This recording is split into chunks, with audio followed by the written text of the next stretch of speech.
Good afternoon and welcome to BeeTv Global News at 12. I am Ruth Ogbodu, and now the news. President Donald Trump signed an order designating Antifa as a domestic terrorist organization on Monday as part of efforts to crack down on the radical left in the wake of the assassination of conservative activist Charlie Kirk. Terrorist group designation, normally reserved for foreign organizations, allowed the administration to ban members and seize funding, among other actions. Trump's order directs all agencies and departments to investigate, disrupt, and dismantle any and all illegal operations conducted by Antifa and its supporters. Investigators have yet to establish a motive in Kirk's killing, and there is no evidence to suggest the murderer suspect was affiliated with Antifa. At the White House, the press secretary said the designation would fulfill one of Trump's campaign promises. The president said in 2020 that he would declare Antifa a terrorist organization, but didn't follow through. His latest intervention comes as part of a wider campaign against the radical left following the Charlie Kirk killing, with the president declaring that radical left political violence has hurt too many innocent people and taken too many lives. The authorities have said that Tyler Robinson, who is accused of Kirk's murder, had a leftist ideology but have not provided much detail, and he has not been directly linked to Antifa.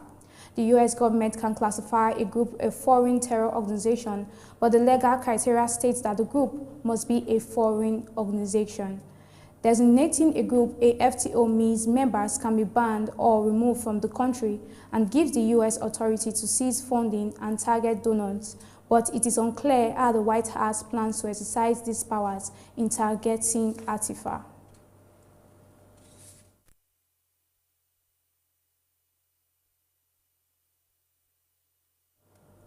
France has formally recognized a Palestinian state, becoming the latest in a wave of countries to take the step. Speaking at the UN in New York, President Emmanuel Macron said the time for peace has come and that nothing justifies the ongoing war in Gaza. France and Saudi Arabia are hosting a one-day summit at the UN General Assembly focused on plans for a two-state solution to the conflict. G7 states, Germany, Italy, and the US did not attend. BeeTv News' Godskip Omone has details.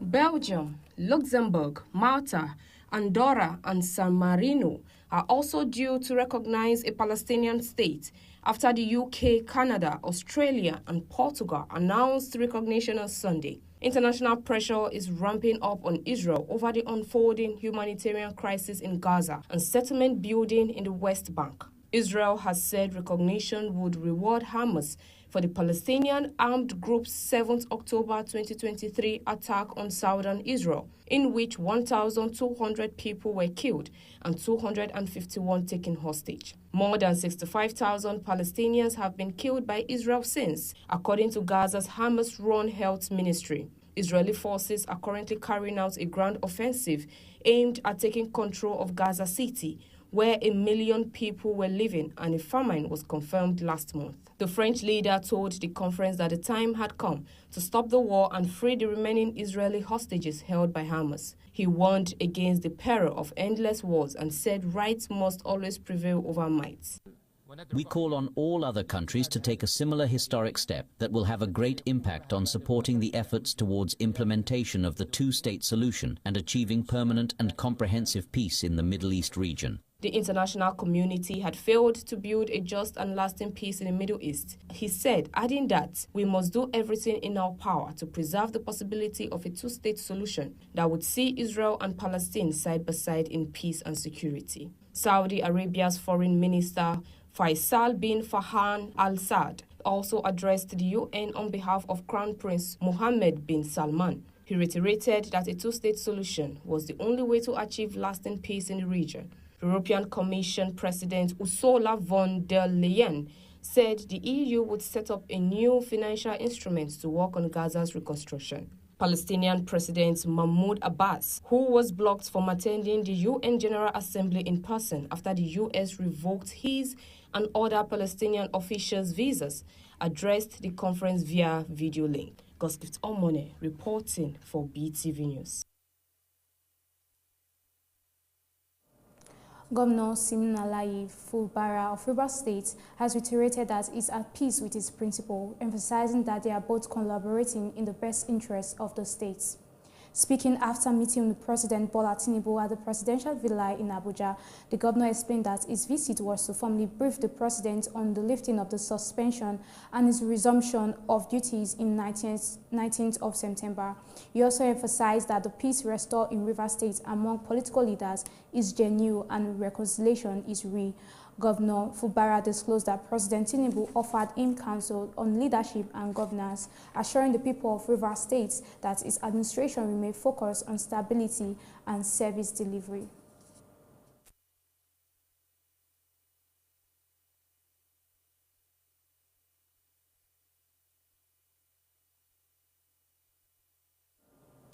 An APC chieftain and father of the Ba'ath Movement Nigeria, Bayodu Ajiboye, has criticized former Kaduna State Governor Nasir El-Rufai, labeling him as a tribal bigot whose ambition to unseat President Tinubu has clouded his logical reason and judgment. Ajiboye accused El-Rufai of engaging in a witch hunt against the president, warning that his turn toward tribal politics could be detrimental to his career and future ambitions.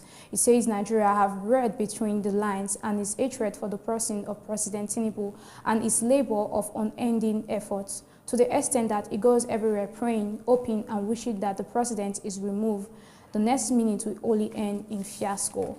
He added that El-Rufai's initial support for certain presidents during the 2023 election was not without a personal motive, which was its interest to become the vice president.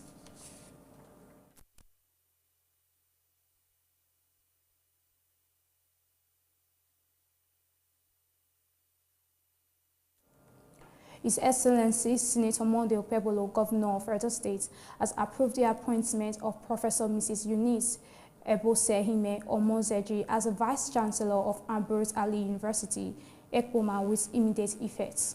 The appointment was made from amongst 3 names recommended to the governor by the Governing Council of the university. Professor Ms. Eunice Ebosehime Omozeji is a distinguished scholar of French and Francophone Africa literatures and a long-serving academic in the Department of Modern Languages at Ambrose Ali University, Ekpoma. She's a prolific researcher and editor with contributions to African and Francophone literary studies, gender studies, and cultural studies. She has served as a president of the Ambrose Ali University chapter of the National Association of Women Academics, where she has championed mentoring, research, and advocacy for female academics and students. Professor Omozeji has also co-edited several seminar works, including French language in Nigeria, essays in honor of UFTAN, pace sitters and language matters in contemporary West Africa, and she's the author of the Women Novelists in Francophone Black Africa, Views, Reviews, and Interviews. Our appointment is a testament to academic excellence, administrative experience, and commitment to the growth and development of Ambrose Ali University. The Edo State government congratulates Professor Omozeji on her appointment and urges her to bring her wealth of experience and leadership skills to bear in advancing the institution's mandate of producing world-class graduates and driving research and innovation.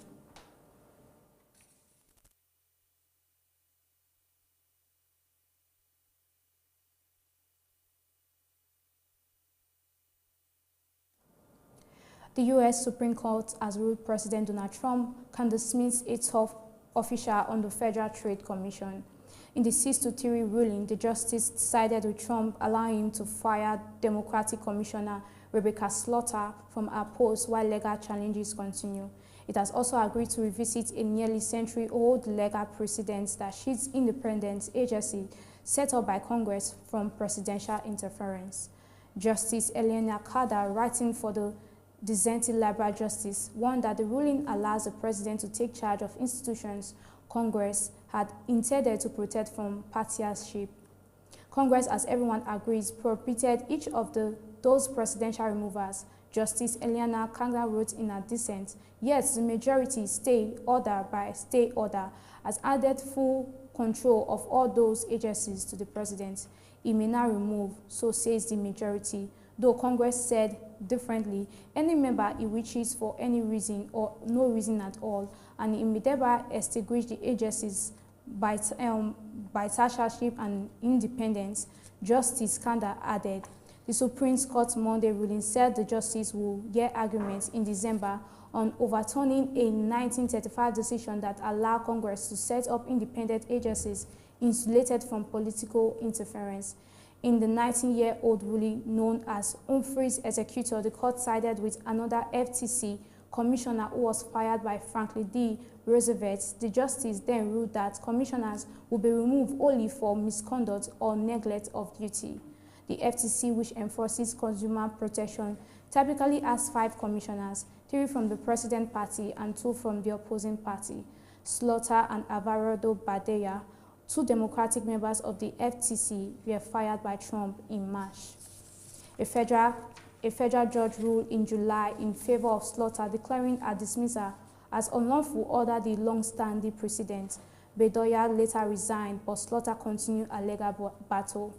Earlier this month, the Supreme Court issued a temporary order permitting Trump to proceed with the dismissal as the justice considered whether to take up the case, a move now confirmed by Monday's decisions. Separately, the court is also considering the Trump administration request to remove Lisa Cook as a Federal Reserve governor. Cook was fired in August after the administration accused her of committing mortgage fraud. The governor has denied any wrongdoing, and a federal court sided with her, stating the president did not have the power to remove her.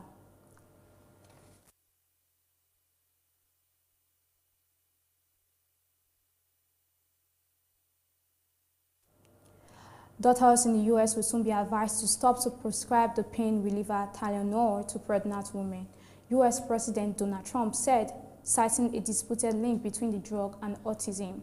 Trump made the announcement on Monday in the Oval Office alongside Health Secretary Robert F. Kennedy. The reports. The U.S. president claims that taking paracetamol, the main ingredient in Tylenol, also known in the U.S. as acetaminophen, is no good, and that the pregnant women should only take it in cases of extreme fever. Some studies have shown a link between pregnant women taking Tylenol and autism, but these findings are inconsistent and inconclusive. Tylenol maker Kenvue has defended the use of the drug in pregnant women. Tylenol's active ingredient is the safest pain reliever option for pregnant women, and without it, women face a dangerous choice between suffering through conditions like fever or using riskier alternatives. During the announcement on Monday, Kennedy said the Food and Drug Administration, FDA, will issue a physician's notice about what he described as the potential risk of taking Tylenol during pregnancy. He said the FDA will also begin the process of initiating a safety label change on the medication and launch a public health campaign to spread awareness. Kennedy added that the FDA will soon approve Leucovorin, a decades-old drug traditionally used to protect cancer patients against toxicity from chemotherapy, to be used as treatment for children with autism.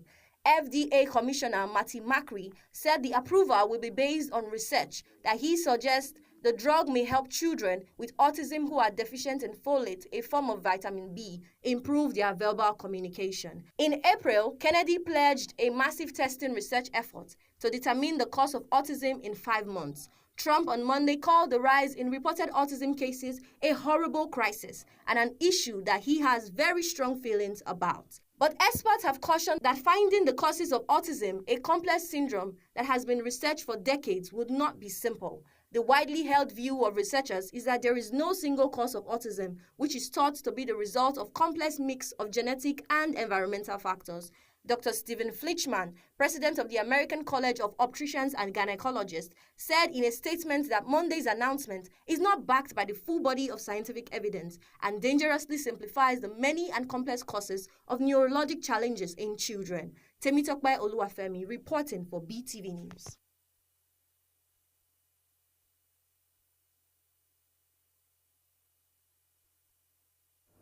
And moving on to the business world, as of September 19, 2025, Nigeria External Reserve rose to $42.0 billion, marking the highest level since September 2019, according to data from the Central Bank of Nigeria.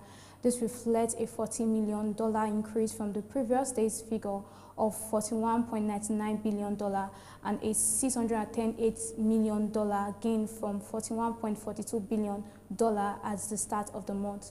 Let's join BeeTv News Esoe Osamege for details and more from the business world. This increase marks a consistent upward trend, with reserve rising in 13 out of 14 recorded trading sessions in September. The second half of the month has shown particularly strong performance, with reserves increasing by $583 million between September 15 and 19. From the yearly low of $37.18 billion recorded in July 2025, reserves have grown by nearly $4.85 billion, signifying a recovery in foreign exchange inflows. Between September 8 and 19, reserve rose by $461.8 million. The rally is driven by stronger foreign exchange inflows from crude oil export, non-oil revenues, diaspora remittances, and portfolio investment. However, sustainability depends on oil price stability, consistent production level, and sound fiscal monetary policies. On September 3, 2025, Union Bank of Nigeria completed the full redemption of its Series 2, amounting to $6.31 billion in principal and coupon payment. The bond was issued under the bank's $100 billion debt insurance program and was fully subscribed.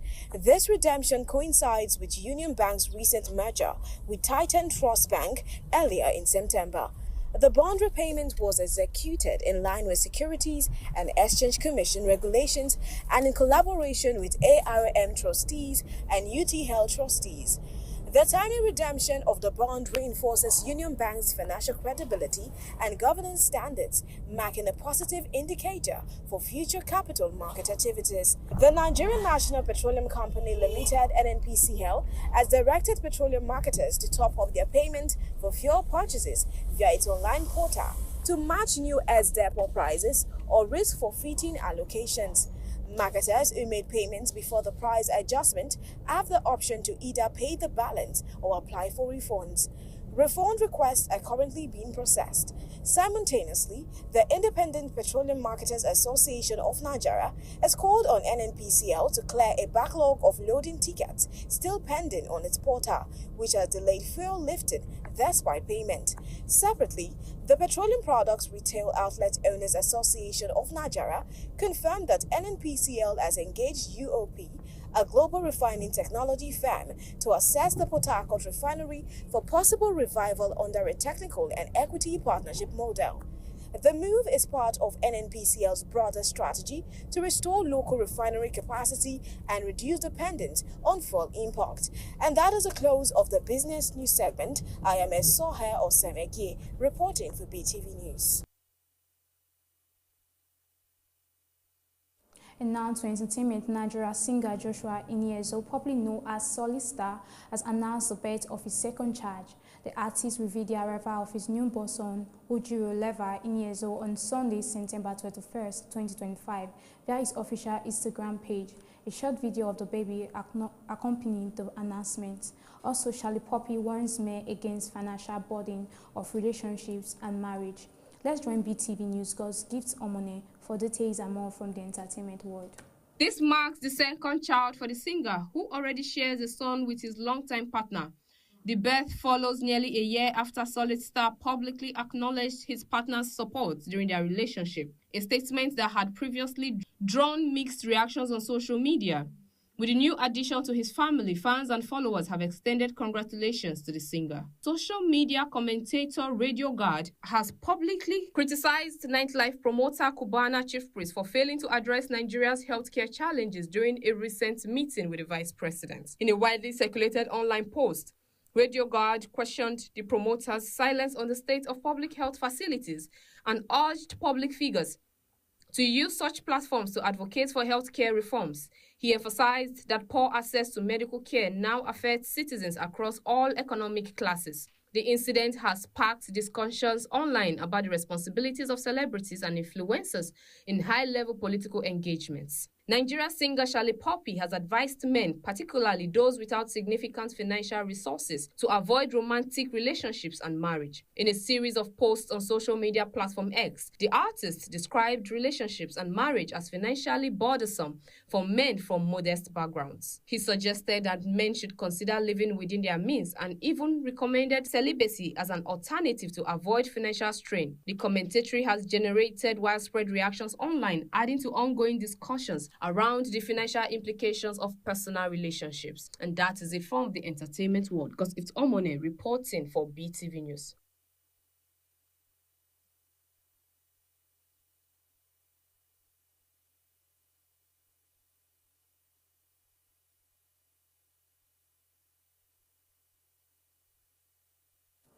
And on to sports, Paris Saint-Germain Ousmane Dembele won his first Ballon d'Or as a French rainbow winners came away with several of the King's Men awards at the Paris ceremony. The 20-year-old France forward scored 35 goals and made 14 assists in 53 matches for PSG last season as they won the Champions League title and the French Cup. BeeTv News sports correspondent Frima Osawe has more on these and other sports stories. French football star Ousmane Dembele stole the spotlight following his Ballon d'Or win. He was the joint top scorer in Ligue 1 with 21 goals and named the French top flight and Champions League Player of the Year. And he also helped PSG to the Club World Cup final, where they lost to Chelsea in New Jersey. Dembele, who beat Barcelona teenager Lamine Yamal to the award, was able to attend the ceremony in Paris and was in tears as he stood on the stage despite the fact his team were playing on Monday evening. The forward is currently sidelined through injury, meaning he missed PSG's 1-0 defeat away to Marseille in a game which was rearranged because of his storm. It caps off his sensational career revival for a player who had not scored double figures in a league campaign season since he was a teenager at Reims. PSG manager Luis Enrique, who was named Coach of the Year, deserves huge credit for Dembele's award because of a tactical switch in mid-December. He moved Dembele from a wide right to centre forward role against Lyon on 15th of December, by which stage he had only scored 5 goals. Barely a month away from their first qualifying match for 2026 Women's Africa Cup of Nations, WAFCON, the Nigerian Football Federation (NFF), has yet to offer a new contract to Super Falcons head coach Justin Madugu despite his historic success. Madugu was initially appointed on an interim basis in September 2024 to fill the void left by Randy Wardrum's departure. However, he quickly proved his mettle by leading the team to a remarkable 10th WAFCON title in Morocco. His success was further recognized on the global stage with a historic nomination for the 2025 Ballon d'Or Women's Team Coach of the Year award. Filipina tennis star Lex Ayala is headed to the round of 16 of the 2025 Jingshan Tennis Open after beating Belarusian Alyona Fali 6-3-7-5 Tuesday afternoon in Jingshan, China. He quickly raced to a 3-0 lead in the opening set, with Fali only managing to hold serve to interim deuces in the fourth game. Ayala stayed in control through her ground strokes and well-timed attacks to quickly take the opener. Ayala was made to walk by world number 3-3 Fali in the second frame, who broke back to level at 2-2 and again at 4-4. She scored a love game to gain tie the count at 5-5. But the Filipina responded well, winning the next 2 games handily to clinch the victory. After an hour 51 minutes, Ayala played Japan's Mei Yamaguchi, who is ranked number 268 by the WTA, in a round of 16. Yamaguchi defeated Hong Kong's Cody Wong Yi in her own first round match. And that's it on Sport News. Thanks for watching. Freeman Usa will reporting for BeeTv News.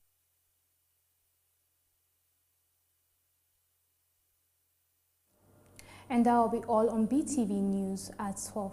Thank you for joining. Do stay tuned for more. I am Ruth Ogbodu.